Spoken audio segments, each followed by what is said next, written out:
farver. Hvad er farver, og hvor kommer de fra? Hvad bruger vi dem til i hverdagen, og hvordan påvises de? Følg med her.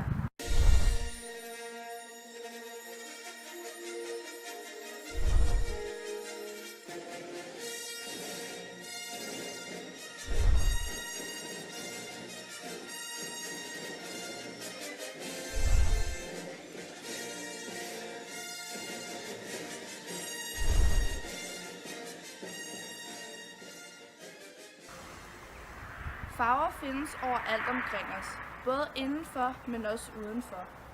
Vi bruger farver til at beskrive vores meninger og følelser, og derfor er vores hverdag meget præget af dem. Men for at finde ud af, hvad farver egentlig er, bliver vi nødt til at perspektivere til naturens egne farver.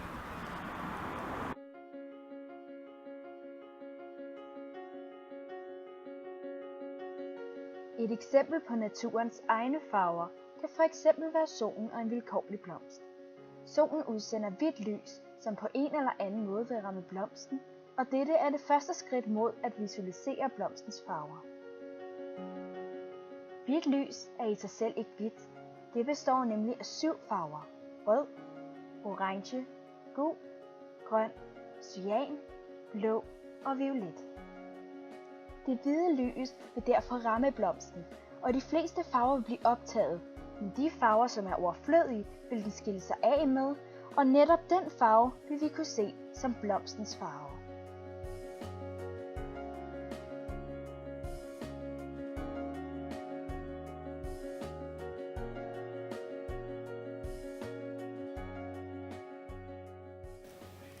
Dette princip er ikke kun gældende ved blomsterne i naturen, men med alle de farver, vi ser omkring os. De farver, det hvide lys består af, kaldes for de komplementære farver, og vi kan via Newtons prismeeksperiment dele det hvide lys i en prisme, hvorefter de komplementære farver vil optræde. Samtidig kan vi påvise, at tilstedeværelsen af alle de komplementære farver giver os farven hvid. Her ses en prisme og delingen af det hvide lys, der giver os de komplementære farver. Hvis man sætter endnu en prisme foran, ophører delingen, og de komplementære farver samler sig og danner det hvide lys.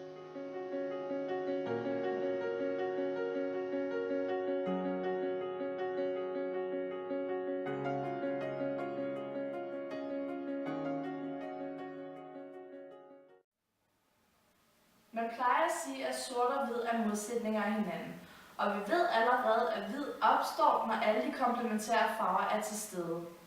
Men hvad er sort så?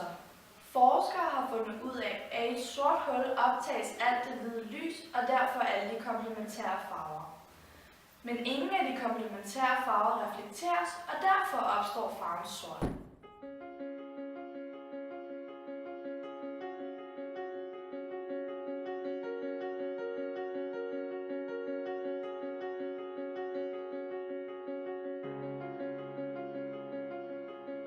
Men farver er ikke bare farver.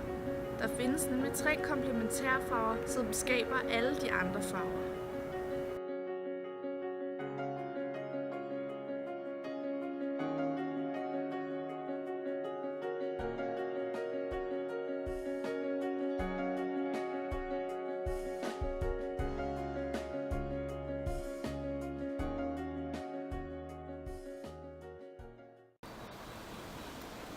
Det var så alt, hvad vi havde om farver. Vi håber, I nød det, og vi ses.